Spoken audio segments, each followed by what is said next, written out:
Shine परिवार के आप सभी कस्टमर्स और सभी एसोसिएट, आप सभी को Rashid Naseem, chairman shine group का प्यार भरा नमस्कार। साथियों, शुरू दिन से जब से कंपनी के साथ ये लायबिलिटी का चक्कर शुरू हुआ है, शुरू दिन से मेरा एक ही बयान था आप सभी लोगों के लिए कि कंपनी कभी भी किसी भी हाल में आपको आपका पैसा, आपकी ज़मीन देने से इनकार नहीं कर रही है। लेकिन कंपनी को जानबूझ करके सिर्फ इसलिए बदनाम किया जा रहा है, फंसाया जा रहा है, ताकि वो सारे लोग जिन्होंने कस्टमर्स का पैसा अपने अकाउंटों में लिया और अब उनको लगता है ऐसा कि अगर कंपनी पे दिक्कत आ रही है तो कहीं दिक्कत उन पे ना आ जाए, ये सोच करके उन्होंने आप सभी कस्टमर्स को भड़काना, उकसाना और कंपनी पे आरोप लगा करके आप सभी लोगों के मन में ये बात बैठा देना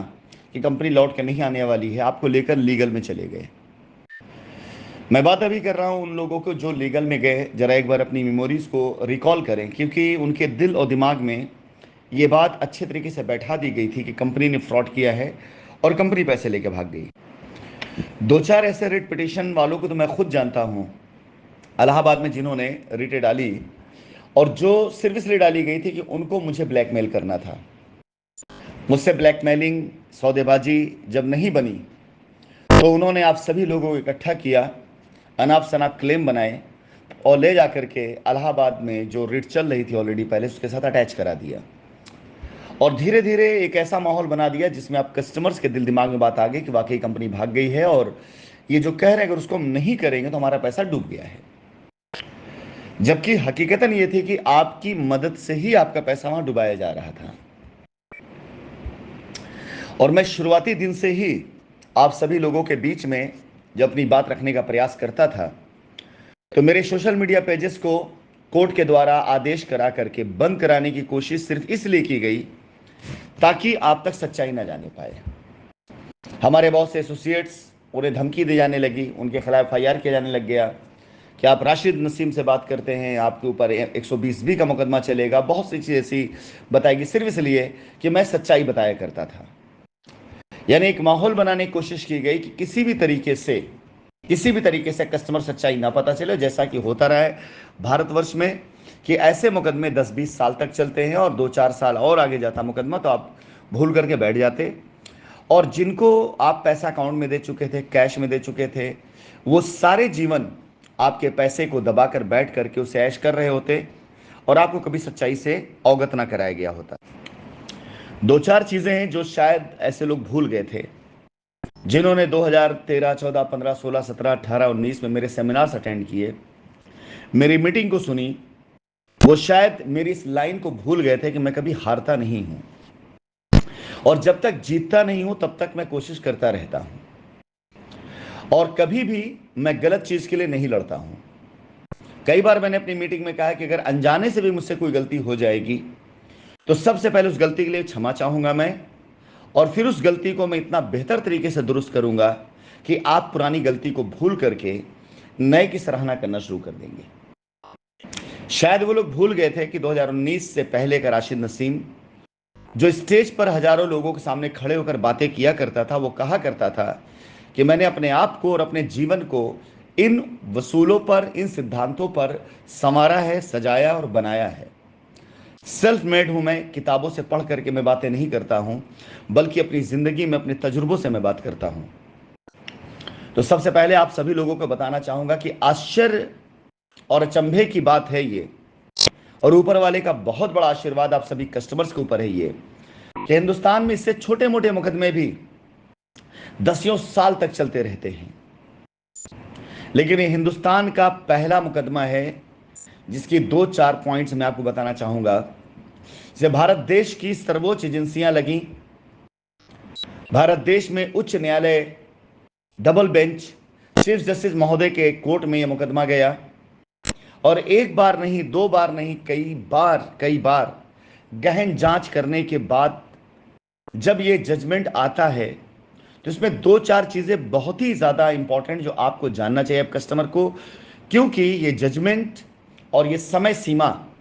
ये यकीन जानिए कि शायद ईश्वर का वरदान आप सभी कस्टमर्स के लिए और कंपनी के लिए है, जो ये बताता और सिखाता है कि अगर सच्चाई की राह पे आप चलते रहें तो सामने समस्याएं आएंगी जरूर थोड़ी सी, लेकिन एक दिन जीत आपकी जरूर होगी। 4-5 साल के अंदर इतना बड़ा मुकदमा एक ऐसा जजमेंट लेकर आ जाए जिसमें कस्टमर्स को पैसा मिलने का रास्ता खुल जाए, यह अपने आप में एक ऐतिहासिक समय सीमा है। आप सभी को ऐसा लग सकता है कि काफी समय लग गया, लेकिन जिस प्रकार से कानूनी शिकंजों में आप सबकी लायबिलिटी को कस दिया गया था, जड़ दिया गया था, और आपकी तरफ से लड़ने वाले लोग ही आपके खिलाफ लड़ रहे थे। वैसे कि एक एसोसिएट आपसे ये कह करके चंदा वसूलता था कि 1,500 रुपए दीजिए, वकील साहब कोर्ट में आपका क्लेम रख रहे हैं, उनकी फीस देना है और आपका पैसा तभी मिल पाएगा जब कोर्ट फला फला फला जो भी चीज़ें हैं, 68,000 करोड़ रुपए विदेश चला गया उसको लेकर आएगा, बहुत कुछ आपको बताया गया होगा। लेकिन वास्तविकता दूसरी थी। आप देते पैसा किसी और नाम पे थे, लेकिन काम कुछ और होता था। काम सिर्फ इस बात के लिए होता है किसी प्रकार से कोई जजमेंट ना आने पाए और डेट आगे चली जाए। इसी क्रम में लगातार डेट आगे बढ़ाई गई। आपने देखा होगा जब जब ऐसा वक्त करीब आया कि कोर्ट जजमेंट देने की तरफ जा रही थी, रास्ता देने की तरफ जा रही थी, इमीडिएट कंपनी के ऊपर नए आरोपों की बौछार कर दी जाती थी और इमीडिएट वो शुभ घड़ी जिसका इंतजार आप कस्टमर को होता था वो आगे बढ़ जाती थी। लेकिन दोस्तों, अब जो जजमेंट आया है, सबसे पहले तो ईश्वर का शुक्र करिए आप सभी लोग कि ये जजमेंट भले ही 4 सालों के बाद आया, लेकिन यकीन जानिए इतने बड़े मुकदमे का जजमेंट इतनी जल्दी आ नहीं पाता है, क्योंकि सामने जिसके ऊपर केस किया गया है वो कभी इसलिए मुकदमा लड़ने नहीं आता है कि हम पर जो आरोप लगाए गए हैं वो गलत हैं, और उससे गलत साबित करने के लिए और कस्टमर जो अपना पैसा लेने कोर्ट में आया उसको पैसा देने के लिए कंपनी लड़ रही थी। अब मैं आ जाता हूं उन कस्टमर्स को एक संदेश देने के लिए जो लीगल में गए हैं, क्योंकि हैं तो वो कस्टमर हमारे, लेकिन कुछ टेक्निकल चीजें जो मैं उनको जानकारी दे देना चाहूंगा। उसके पीछे मैं अपना कर्तव्य समझता हूं, सिर्फ इसलिए क्योंकि जो लोग आपको झूठ बोल करके कानूनी शिकंजों में लेकर के गए, अगर आज किसी भी वजह से जजमेंट की आई हुई जो कंडीशंस हैं उसमें कहीं आप उलझ रहे हैं, तो एक बार फिर ऐसा ना हो कि वो लोग आपको झूठ बोल करके आपको रोता हुआ अकेला छोड़ दें। क्योंकि फैसला अगर आ चुका है तो जो गाइडलाइन है उस गाइडलाइन से बियॉन्ड बिल्कुल भी कुछ नहीं किया जा सकता है। लेकिन अगर किसी ने आपको झूठ बोल करके आपको मुकदमे में डाला और आज आपको लगता है कि नहीं, अब आप गलत तरीके से कोई कंप्लेन या कोई एफआईआर, आपने कुछ भी फिगर गलत डाली और जिसका प्रमाण नहीं दे पा रहे हैं, तो अभी भी आशा और उम्मीद की एक किरण आपके लिए जिंदा है, जिसका इस्तेमाल करके कानूनी तौर से एटलीस्ट आप इस जंग में, इस लड़ाई में रह सकते हैं। और फैसला कस्टमर के हक में आया है। आपसे जाने अनजाने अगर कोई गलती हो गई हो, आपने जाने अनजाने में किसी को भी कोई पैसा दे दिया है और अब आपको उन लोगों के द्वारा दी गई गलत तहरीरों की वजह से या किसी ऐसी बातों की वजह से आप पास कोई पेपर डॉक्यूमेंट्स कंप्लीट नहीं हो पा रहा है, तो उसके लिए ऐसा कतई नहीं है कि आपका रास्ता बंद है। इसके बाद भी रास्ता आपका खुला रहेगा उन सारी चीज़ों को फॉलो करते जो मैं आपको बताने जा रहा हूं। मैं अच्छे से जानता हूं कि ऐसे कई कस्टमर्स हैं जिन्होंने पैसा एसोसिएट्स के अकाउंटों में दिए और उन्हीं कस्टमर्स को वो एसोसिएट लेकर के लीगली इलाहाबाद हाईकोर्ट में उन्होंने रिट डलवाई। उन्हीं कस्टमरों से, उन्हीं एसोसिएटों ने जिन पैसा लिया, उन्होंने इलाहाबाद में, कानपुर में, लखनऊ में, बनारस में, जहां कहीं पे भी उन्होंने एफआईआर कराई। आपसे एक त्रुटि सिर्फ इतनी हुई हो सकती है, अगर है ऐसा, तो कि आपने सारा आरोप कंपनी पे मढ़ दिया हो। आपने कंपनी द्वारा दी गई रसीद आपने लगाई हो, कंपनी द्वारा दी गई चेकें आपने लगाई हो, और आपने अपना ट्रांजैक्शन, मैंने देखा ज्यादा तक एफआईआरों में, ज्यादा तक रिटों में कस्टमर्स के ट्रांजैक्शंस लिखे ही नहीं गए हैं। लेकिन अब आपके पास मौका है, अगर आपसे आपका पेमेंट प्रूफ मांगा जाए और वो पैसा आपने कंपनी में ना दे करके एसोसिएट्स के अकाउंट में दिया है और आपने अनजाने में अपनी रिट में या अपनी एफआईआर में सिर्फ कंपनी का जिक्र किया है, तो आप इस लड़ाई में, इस रेस में अपने आप को दोबारा शामिल करने के लिए जो कार्यालय की तरफ से, ईडी कार्यालय की तरफ से जो पेपर दिए गए हैं उसमें कॉलम दिया गया है कि आपने पैसा किसको दिया है। बाकायदा आप वहां पर उस एसोसिएट्स का नाम, अकाउंट नंबर जरूर लिखें। किसी बरगलावे में ना आए, किसी बहकावे में ना आए। आपने पैसा दिया है, अहम बात यह है। उन्होंने गलती अगर आपसे करवाई है तो आप उस गलती को आज भी सुधार सकते हैं। साथियों, इस कोर्ट आदेश का अलग अलग पहलू हो सकता है,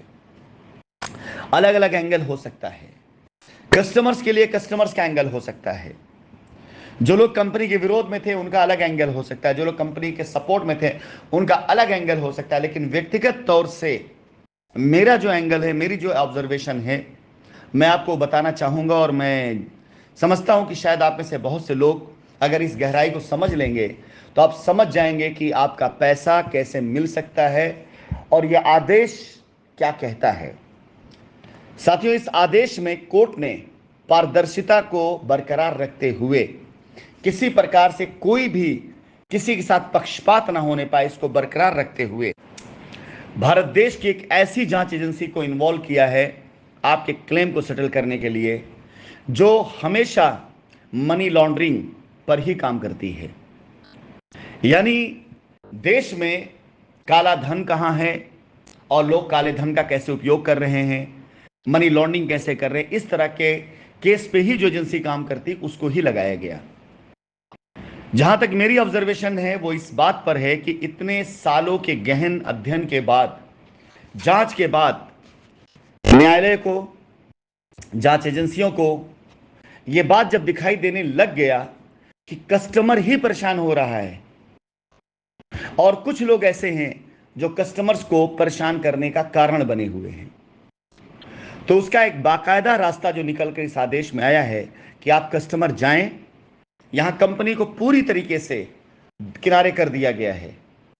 यहां पर किसी भी ऐसी स्वतंत्र या किसी भी ऐसे कमेटी का गठन नहीं किया गया जिसके ऊपर किसी भी प्रकार से भविष्य में कोई भी अमली उठाई जा सकती हो, जैसा कि मांग बहुत से लोग इलाहाबाद हाईकोर्ट में कर रहे थे, सिर्फ इसीलिए कि उस जांच कमेटी में किसी भी प्रकार से वो अपनी पहुंच बनाएंगे और उनके द्वारा, उनके एसोसिएटों के द्वारा किए गए जो भी मैनिपुलेशन है उसको वहां दबा देंगे। लेकिन रियली ये जजमेंट, इसको मैं सैल्यूट करता हूं कि इस जजमेंट में जांच एजेंसी को शाइन सिटी की प्रॉपर्टीज को लिक्विडेट करके पैसा देने का जहां आदेश दिया गया, उससे शाइन सिटी को दूर कर दिया गया, बाकी लोगों को दूर कर दिया गया और दस्तावेज को पूरी तरीके से जांच एजेंसी के समक्ष सारे साक्षियों के साथ रखने की बात करके यह बात भी साबित कर दी गई कि पैसा आया है या पैसा किसी और के पास में है और बिला वजह इस केस को लंबित किया जा रहा है इसी वजह से क्योंकि जिनके पास पैसा है वो नहीं चाहते हैं कि कंपनी किसी भी तरह से लौट कर आए, उनका पोल खोले। और जहां तक मेरी जानकारी कहती है कि लीगल में गए हुए कस्टमर्स जब वहां जाएंगे और जाने के बाद वो सारे कस्टमर्स जो उन सारे मानकों को पूरा करते हैं, जिन मानकों के आधार पर उनका क्लेम खड़ा होता है, वो तो खुशकिस्मत हैं कि उनको उनका पैसा मिलना बिल्कुल वक्त की बात है। लेकिन वो सारे कस्टमर्स